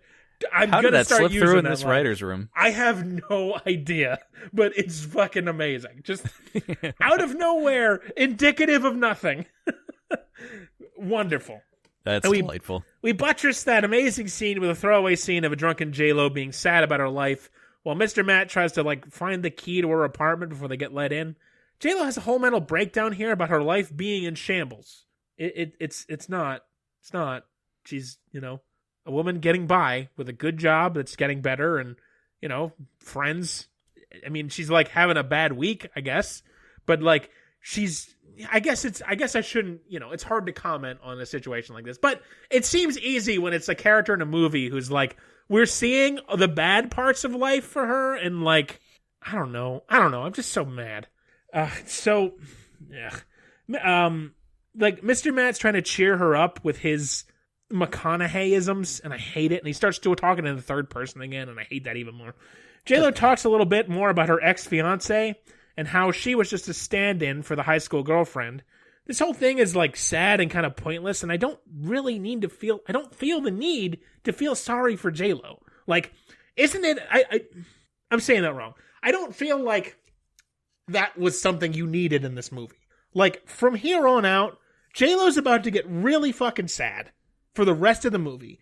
And isn't it enough, shouldn't a good movie make me want to see her happy on her own merits? Not on, why does she need to have been wronged by literally every man in her life to make it to this point? This is the state of rom-coms in the 90s. Instead of making her this character who's a career woman I should be interested in and want to see her succeed because of who she is, no, she has to get wronged by her dad, by Massimo, by McConaughey, and her ex-fiancé, who are literally all the men in the movie, besides the throwaway side character. Can't we just make her be happy for being J-Lo? Isn't that enough? To be fair, men are terrible. Yeah, men are the worst, but I don't know. Just I feel like it's instead of that being a fucking a note on all men, it's a note on J-Lo because she's sad about it. Yeah, I mean, it's almost like they're trying to define her entire existence by the men in her life. I know. Did they set her up at the beginning to be this, badass wedding planner, which sounds ridiculous to say aloud, but she's in control, but all the men in her life make her out. I don't know, man. I feel like I'm stepping into territory I shouldn't, and I have no right to comment on. But it makes me feel bad for her in a way that's I wish she had been written, so I feel bad for her just in a different way, if that makes sense. Yeah, I see what you mean. I don't know. It's it bothers me. This is why I hate rom-coms, just shit like this. So, more banter. Mr. Matt's trying to be nice to her. After he leaves, he does the thing where he comes back and gives her the impassioned speech about how he's decided he's actually falling in love with her, and he knows the curves of her face and the flecks of gold in her eyes and all that sappy horse shit. Basically, he tells her he's in love with her, by which I mean, it just only complicates things for her. So it's not so much romantic as it is horrible, if you ask me. But what do I know, I guess? Right, yeah. This is not romantic. It's it's just saying hey, now you're fucking worth it. Because now you've just had everything shit on, and it's now I'll throw away the rest of my life for you. I don't know. Just this whole thing it's just done wrong. It's just, the pieces don't fit. J-Lo says she respects Mrs. Matt too much to let him throw her away like a piece of trash, which good for you, Jen. Good for you. Fuck me. I think we're winding down, but not fast enough. So the next day at the wedding plannery, we see Mrs. Matt has come back early. And she, like, makes it seem that she found... We get, like, 5 seconds of her where J-Lo thinks, oh, my God, she knows I want to fuck her husband or whatever. But then it turns out, suddenly, out of nowhere, Mrs. Matt is now having her own doubts about the wedding. She lists all the things he does that irritates her in her own set of doubts. This is awfully convenient, wouldn't you say? Just a little. Like... She is entitled to her own opinion about the marriage. And yeah, she might have problems with it, sure. But, like, sure does seem convenient to free him up for J-Lo, doesn't it? With no strings. Right. Just like, too easy. This woman who, up until now, has talked about how great McConaughey is because he, like, bends to her will. Which, that's being unfair. That's shortening it. Like, he wants to make her happy. And, like, that is evident. And she always seems like, yeah, this is great. Like, what's the problem here? But now she's having doubts... which just come out of nowhere just because J-Lo's having trouble. So, like, we can give J-Lo the, I don't know, just... The golden cock. The golden cock. Yeah, that's an award I won once. Is it still in you? Yeah, I'll find it one day. I keep thinking I'm going to pass it, but nope, never does. Never do. I don't know. So, to top this whole scene off, J-Lo lies to Mrs. Matt about how much Mr. Matt loves her and all the nice things he told J-Lo while Mrs. Matt was away on... generic business. For some reason, I don't know. I really checked out. Like, once the fucking romance started to fall into place and, like, J-Lo enters permanent sad mode, I just totally checked out. It's like, this is just so fucking cheesy and generic and, like, slapped together. Yeah. Cut to Dad's friend's birthday party because only J-Lo and her struggles matter. Massimo takes over this whole party and brings in a large dollhouse to the gathering, spinning it around to J-Lo, revealing an engagement ring inside of it. Oh, Lord. Note that in this entire scene, and I am not kidding, watch it if you don't believe me, J-Lo looks like she's dealing with the death of her dog. Like, the whole scene of this birthday party, she looks like she's at a party and her dog died yesterday. And, like, she doesn't know how to deal with that. And, like, Massimo gives his pitch... giving her a heartfelt speech, but even though he's a fuck-up, he genuinely loves her and wants the best for her and thinks he could give her a good life. He asks her to marry him one last time, and if she says no, he'll leave her alone forever. God damn it. She thinks about this, and then instead of answering him, God damn it, with her English words, she turns to the Scrabble board, spells out okay, and then turns it to him. Oh my God. So she's really excited then. Yay. Yeah, okay is not the answer you want at a proposal. Again, entire scene, she looks like she's lost a beloved pet. Literally entire scene. Also, without the dramatic swelling romance theme here, the dramatic Scrabble board flip would be weird as fucking hell. Like, let's play this. Let's play this out. Hold on. I want to fucking replay this out so you can see how stupid this would look in real life. Isaac, I need you to ask me if I'll marry you. Larry, do it in an Italian accent. Larry, will you make me the happiest man in the world and give me your hand in a marriage and a spaghetti? Oh, you said okay. Hey, that was awkward. See, with no romance music, it's fucking stupid. For those of you, I know this is an audio medium. I wrote okay on a piece of paper and held it up to the camera. Like, did you have any emotion out of that? No, I love you. I love you so much. Italian heart is crushed, but I don't know. I guess movies. So quick montage here of Mr. and Mrs. Matt preparing for the wedding. I'll tell you what, after Guest House, I am fine with one montage per movie. I'll never complain again. That movie, I think, had 7 montages in it. So they're preparing for the wedding with the help of a dejected J-Lo, which is interspersed with J-Lo getting her promotion / partnership, all set over junky 90s love music. Again, that's just over and over junky, generic, forgettable 90s love music. The day of the Mr. and Mrs. Matt wedding arrives. We get some back and forth here and see the magnificence of a rich person wedding. I just, again, I'm very aware of my own wealth. Eventually, Mr. Matt comes in and to see Mrs. Matt in her wedding dress, which is a silly tradition of being bad luck. I don't care. He asks her to take a walk, and they go talk about, basically, not getting married. I'll spare you. It's 5 minutes of the stages of grief compounded in one scene where they eventually realize, oh, we're not right for each other after all. You're right. Let's not get married. I'll touch on this a tiny bit more in my post-review rant, but honestly, the details aren't even that important. All that matters is they don't get married. And it's clearing up Mr. Matt for J-Lo. Speaking of, Very at the last... tidy way. Yeah, at the last minute, J-Lo hands the wedding and the hefty commission over to Greer so she can go off and get married to Massimo. On the same day as the wedding she's been planning for the literally entire movie. Just plan it for tomorrow. Why, Christ's sake, you are pissing. There's a lot of money down the pisser. So we see J-Lo go to the courthouse and get into her simple wedding dress and reluctantly walk and meet her fate in what is essentially an arranged marriage. Mr. Matt sends Mrs. Matt off on their honeymoon, and they have a nice little hey, you have a good life, you've been good to me, I'll love you forever, blah, blah, blah, scene. And so she goes off on a taxi to her honeymoon, and we literally never cut back to the wedding again. The guests are still there. They're waiting for a marriage that'll never be. People are dying there every day. What? It's a tragedy. Jesus. Greer comes up and is like, well, I guess my life is over because I'm about to lose my job and everything, but I guess you're happy, so okay. And Mr. Matt, she tells Mr. Matt that J-Lo is off getting hitched to Massimo at the courthouse, so he takes off after her. He was literally about to get married to a different woman the same exact hour, but he runs off to find another woman that he claims aloud he is in love with. They had one 6.5 out of 10 date, and they argued the rest of the time. They have not even kissed. He was about to get married in 10 minutes. I hate this so much. They never even kissed? No. They were about to kiss at their first date, but then it started pouring. Fucking it's hell. It's just so god damn it. Okay, if you're listening to this and you're a fan of romance movies and somehow can bear listening to me talk, I don't know, God bless you. Then really email in and tell me, am I crazy or is this bad for comparatively to other ones it's even bad. So seems like it to me. Yeah.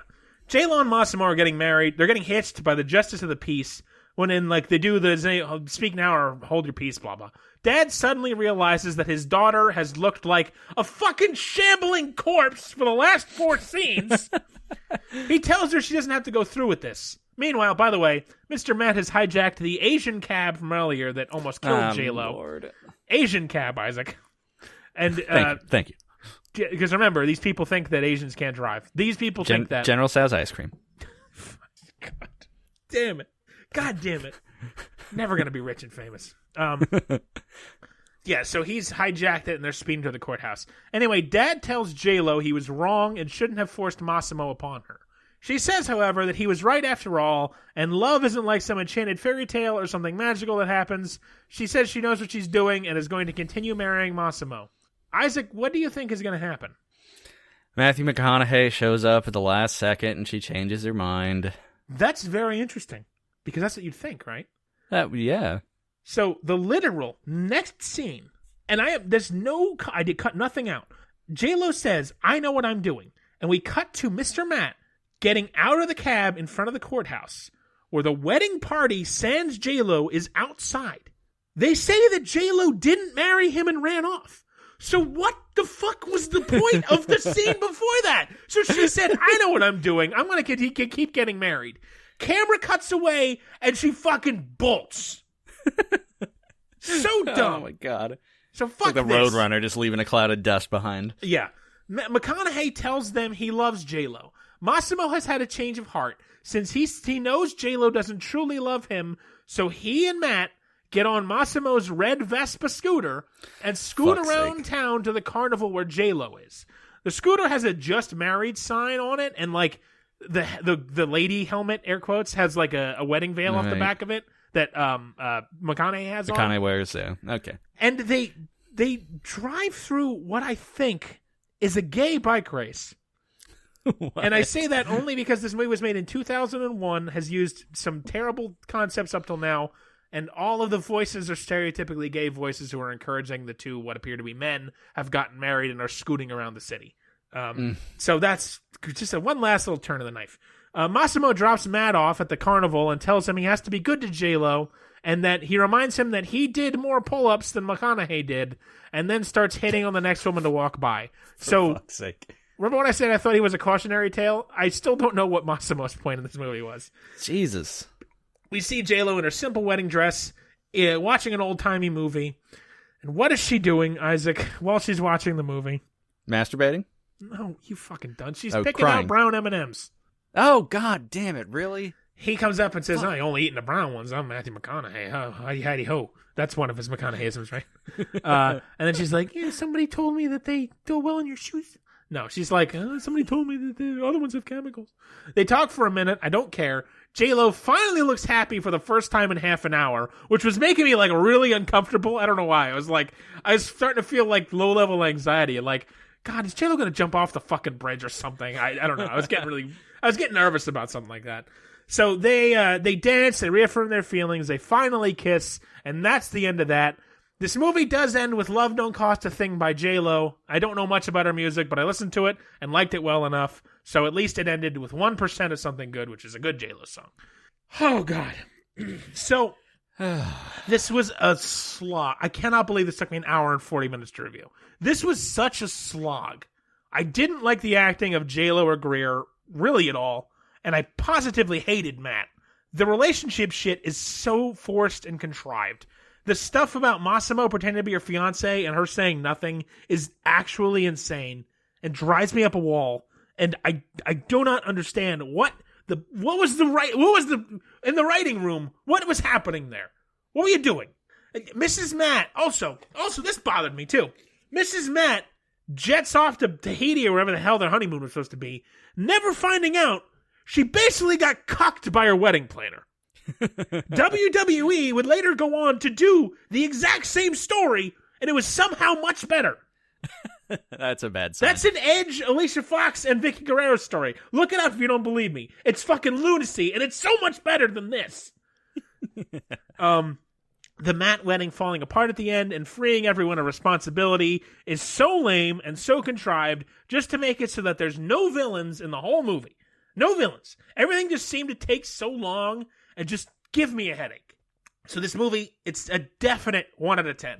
The only likable thing about the whole movie was the Jezebel line, which was fantastic. But, like, this is not, like, I know a lot of times I'll say how much I hate stuff, but then there'll be points where, like, well, I like this line, or, you know, his performance is okay, or this scene made sense. This was, like, that was the only thing I got any joy out of, was that Jezebel line. Like, nobody's performances were fun. There was no scenes that were interesting. Like, there's, like, nothing about it that's likable. It's just, it didn't make me as mad as some things did, but there was, like, no emotional wave to it at all. It started with me being bored. It ended with me being bored and irritated. There was no highs, no lows, no emotion, no heart, no spirit. It's just a baffling display from, like, two people who I think are generally considered good actors and actresses. I may not like McConaughey, but a lot of people do.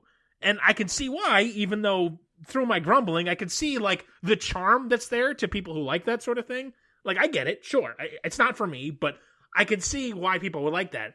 But right. It's just so... There's, like, it's nothing. It's nothing here. It doesn't endear him to J-Lo or J-Lo to him. And like I said, I genuinely like J-Lo. And I don't think she's a life-changing actress or anything, but she's a very talented woman. And she's proven that in many different fields of her life. But, like, this, though, is just yuck. They don't belong together as characters or as actors. And just yuck across the board. It's an easy 1 out of 10 for me. Such a waste. Can't believe it's that low.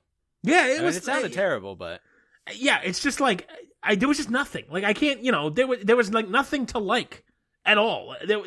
I can, if a movie is terrible, but there's like something about it I like, I might be tempted to give it something more. But this was just unlikable from start to finish. So, yeah. Well, I'm glad you suffered as much as you did. I did. That makes me happy. It warms the cockles of my heart. Such a great line. Oh, boy. Jezebel was the only queen of the Bible that got eaten by dogs. You'll be hearing that more, balancers. I'll be using that one again. Okay, so, Larry, next week I'm covering Knock Knock, an Eli Roth, fucking Keanu Reeves joint, bizarre vehicle. But the week after, you're going to have another movie. Yeah, And- we're going to, just real quick, we're going to change up our formula the tiniest bit. Instead of doing both of the next set of movies at the end of Isaac's episodes, at the end of each episode, we're going to get our next movie in line, which will be 2 weeks later. So next week is Knock Knock, but 2 weeks from now, Isaac's going to give me mine. Just a little tiny programming change. I think that'll even things out a little bit. Yeah, if you're panicking, write in, and we'll respond in 6 months. Yeah. We will not respond in 6 months. It'll be more like 7. No, it'll be as soon as we can. So, yeah, just a tiny little change. Now, Larry, I'm going to give you a choice. Christ, I thought you were going to pick for me. The person who you'd like to watch star in the movie that you're going to see. Oh, no. So, you either have David Spade. Oh, okay. He has some stuff that I like and some stuff that's the worst. Yeah, he has moments. I think he was really good with anything with Chris Farley and him is definitely. Awesome. Yeah. Joe Dirt's a weird movie. It's I don't know. I have mixed feelings about it. But it's not trash. It's not total trash. No, it's not trash. But yeah, there's a lot of movies of his on Netflix, and recently none of them look good. Oh no, they're all terrible. So David Spade or one of your personal favorites, Mr. Michael Cera. Oh, David Spade, no question. Absolutely. The easiest choice you've ever given me.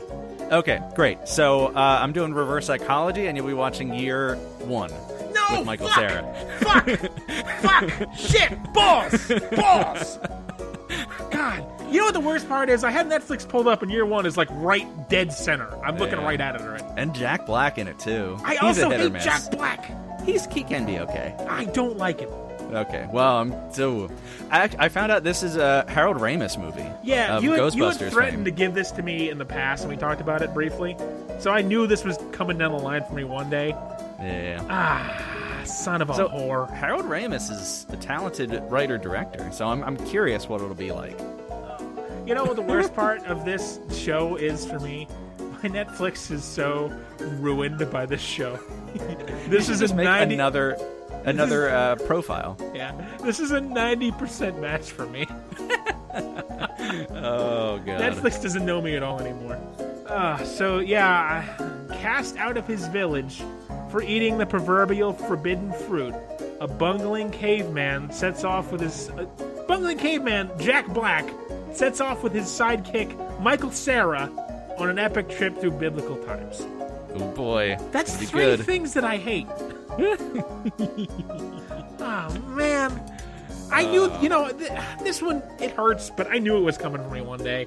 So I guess this is just my penance for my sins. Guess you'll survive, huh? Christ.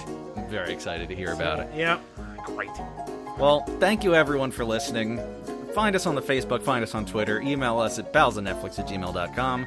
Do a rate, do a subscribe, give us 5 stars, or we're gonna fucking kill your grandmother.